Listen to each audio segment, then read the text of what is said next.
Good evening, ladies and gentlemen. Good evening. I am your host, Kiana Canada. Welcome to Kiana's Shelf.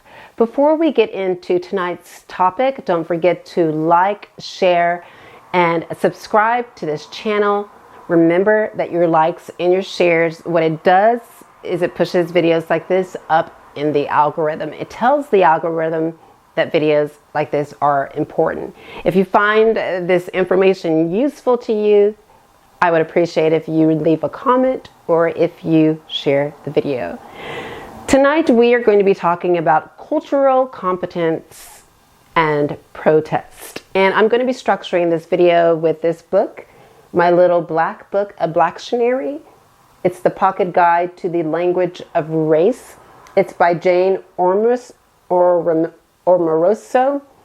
and Dr. Maggie Semple. And to reiterate, I'm building this cultural competence on the issue of the protests that we're seeing happening across the world, especially within the United States, as it relates to what's happening in Minneapolis with ICE and other agencies, as well as foreign protest too. So what is cultural competence? A set of values, behaviors, attitudes, and practices that come together with a system, organization, and among individuals that enables them to work effectively in across cultural situations. Now, here are some of their characteristics. It's an awareness and understanding of their own cultural identity and biases, a willingness to adapt and adjust their behavior and communication style to easily interact with those from diverse backgrounds, an ability to identify and address cultural stereotypes and cultural barriers to enhance effective communication or understanding, having respect for the diversity of others and their cultural backgrounds, and showing sensitivity to the potential impact of cultural differences or interactions in relationships. It's the two last ones that I want to focus on. Having respect for the diversity of others and their cultural backgrounds, and showing sensitivity to the potential impact of cultural differences on interactions and relationships. As we know, there has been many protests that have taken place across the United States and several cities due to the recent extrajudicial execution of a woman named Renee Good. And often when it comes to extrajudicial executions, I have spoken out publicly or written a public statement on those extrajudicial executions on my Substack. But if you have been following my story, you know that right now I don't have access to my Substack account. And so I have been unable to write a public statement, but moreover, I have just taken some time to reflect on the Minneapolis incident with ICE, asking myself these really critical questions about whether or not this is something that I need to give energy to. Now, because I have not given energy to this incident when it first arose, that's really not an indication that I don't care about what's happening in the United States, or I don't care about that it happened to Renee Good, or that I don't care about that it is happening to other people as well. As we know, Renee Good was not the only person who was unalived by law enforcement, by ICE her unalivement, her extrajudicial execution, was just publicized because there were people recording from multiple angles.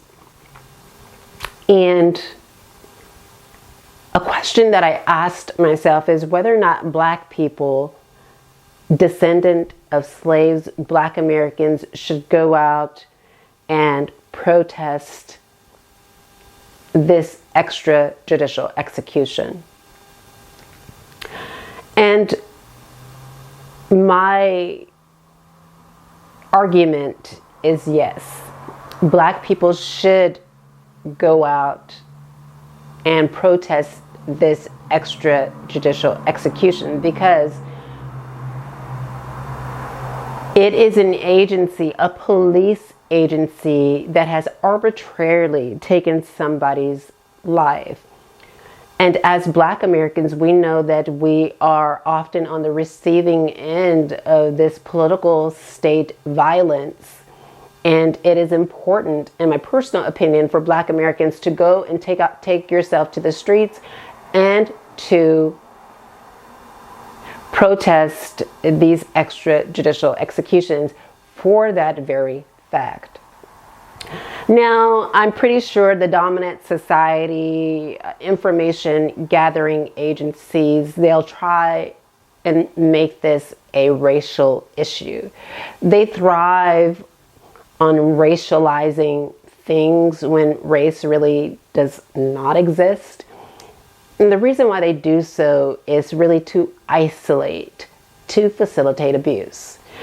They can keep you isolated so that they can break people and compartmentalize people in groups, and then not only silence them, but also harm them if they do speak out. And reflecting back on this arbitrary execution that happened in the United States to Renee Good is something that could happen to any person. I think it is important for Black Americans, who of course have constantly been on the receiving end, to go out, and if you are an activist, if you are a protester, if you are a civil rights activist, if you're working in human rights and you're in these NGOs, yeah, I think it is important for you to go out and protest. If you want to. Only if you want to. Now, there is evidence to back this up, that oftentimes there has been groups that have gone out and protested when Black Americans have been extrajudicially executed and have lost their lives. And there has been some support all across the board from different communities. And so I am of the opinion that yes, if you have the energy, if you feel compelled to, that you should go out and protest this extrajudicial execution if it touches you. And if you, to reiterate, if you feel compelled to, I would urge you to go out and protest peacefully. Now, some people are covering their faces. I really don't support when people are covering their faces at protests. That makes me think that these persons are hiding their identity, and the question is why, right? And oftentimes, if there's criminality that breaks out and your face is covered, you can get caught up in being blamed for that. So transparency is always important. Visibility is always important. And so that is my opinion on the ICE protest in the United States. There are other protests happening as well. There is the Hands Off Venezuela movement, and then there is what is happening to Iran, and people are protesting that. Now, I have a different perspective on these foreign countries, ladies and gentlemen. I do not believe that you should protest in the Hands Off Venezuela movement or the Iranian movement unless you really know unless you're culturally competent about the political issues in each of those nations. Now, don't get me wrong, regime change, there is evidence to back up the argument that regime change never really benefits these countries, and sometimes they're worse off than they were had a regime change never happened. But what I'm seeing is diverse perspectives on what's happening in Venezuela and what's happening in Iran. And I'm seeing communities in Venezuela supporting the overthrow of Maduro, and I am seeing nationals in Iran just by watching it on television and seeing that happen, of course, in other states within the United States, celebrating the intervention that the U.S. is doing in, of course, in Iran.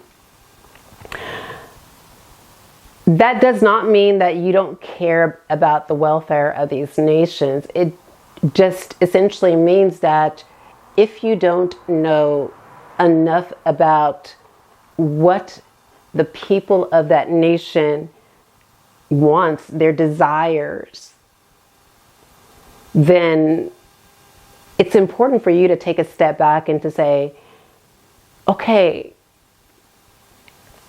am I going against the grain of, or going against the political landscape of the people in Venezuela or the political grain of people in Iran? And if the answer to that question is yes, then maybe it's important for you just to take a step back for a moment. Now, it's important for me to say that I am not a person, that I don't support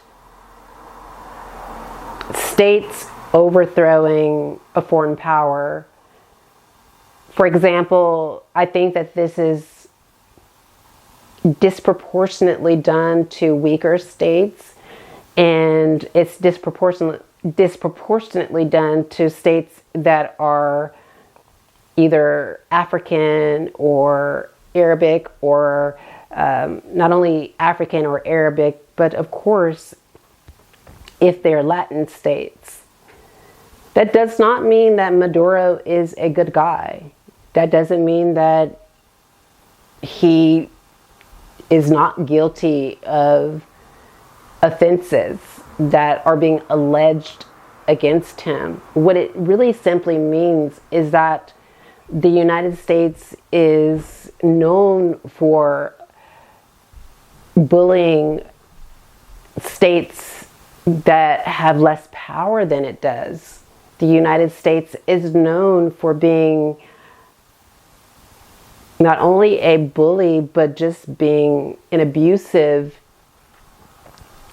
neighbor to these other states, which is deeply concerning to me, because I have to look at it like this. If the United States wouldn't arrest the Irish president, right? If they wouldn't go in and arrest the Irish president or the Irish prime minister or the Irish Taoiseach for state crimes that they have committed against the people in the state or Americans, then why should they take that action against other states is the question.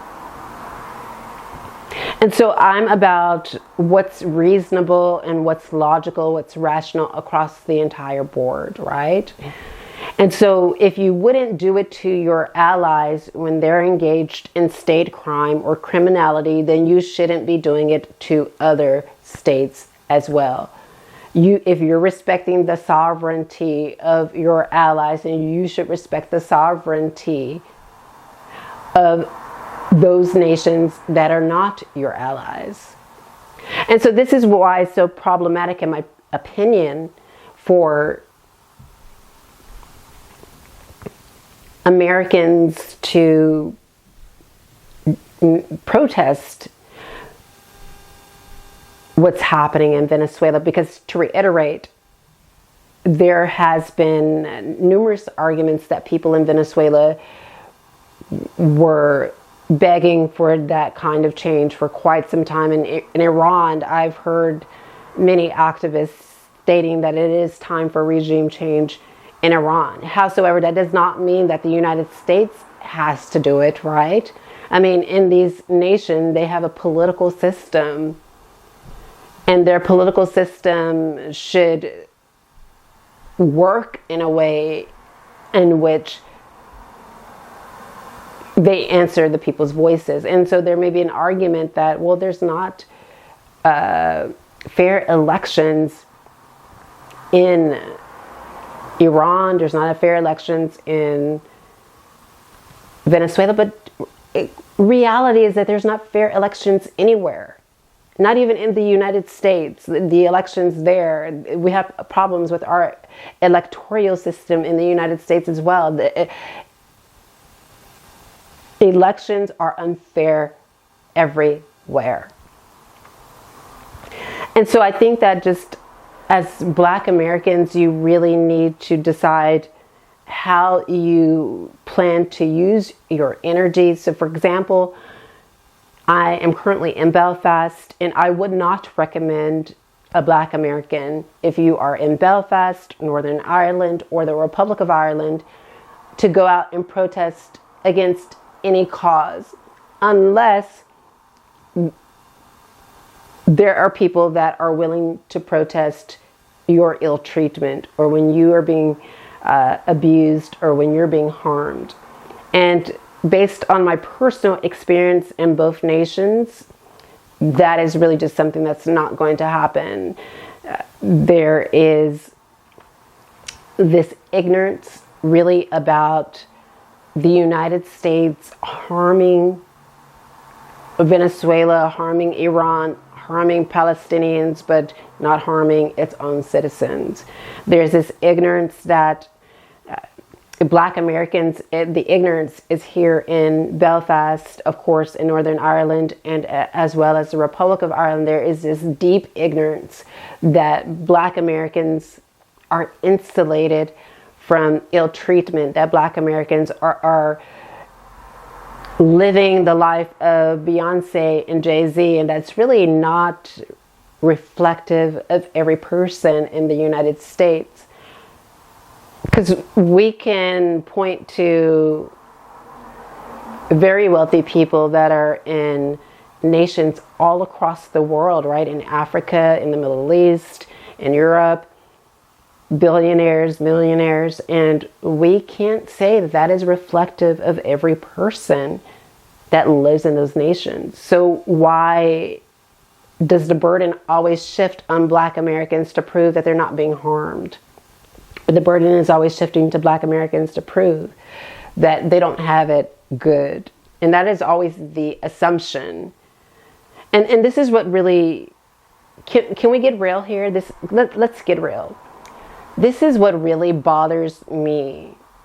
And I think that sometimes the dominant society, the global minority, especially people that are in the Republic of Ireland, Northern Ireland, in other places as well, what they do is they do this to throw it up in the face of Black Americans. So for example, they'll know that a Black American is being harmed or persecuted, and then what they'll do is they'll throw up the fact that they're representing an adjacent country or an adjacent minority or an adjacent person to that Black American.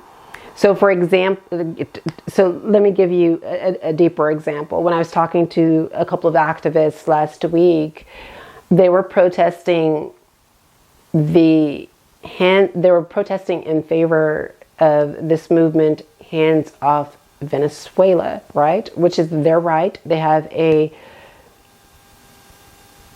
human right to freedom of speech and to assembly. But what I've noticed is that that same group of people, some of those people that were out there that was in support of the Hands Off Venezuela movement were the same people that sat by while I was in Queen's University being persecuted, undergoing transnational repression, and didn't speak up on my behalf. Now, if you were new to my channel and new to listening to the things I talk about, transnational repression is where states are reaching across their boundaries and their borders to silence the dissent of their citizens. They do it in a number of ways, often through their diplomatic relations, through confidential informants, through NGOs, institutions, government. They do it, across the entire spectrum. And there is this secret that is being shielded from the public that the Republic of Ireland, Northern Ireland, and the United States are perpetrators of transnational repression. And yet, when people are seeing what's happening in Venezuela, or they're seeing what's happening that could have happened in Iran, and they're seeing this as a grave injustice on those people, it never crosses their mind, it never computes to them that Americans could be going through the same thing. They believe, which is ludicrous to me, but they believe that they believe that somehow American citizens are immune from this overreach that we're seeing that is happening so prevalent within the United States with our leaders. And to reiterate, sometimes I think really it's just to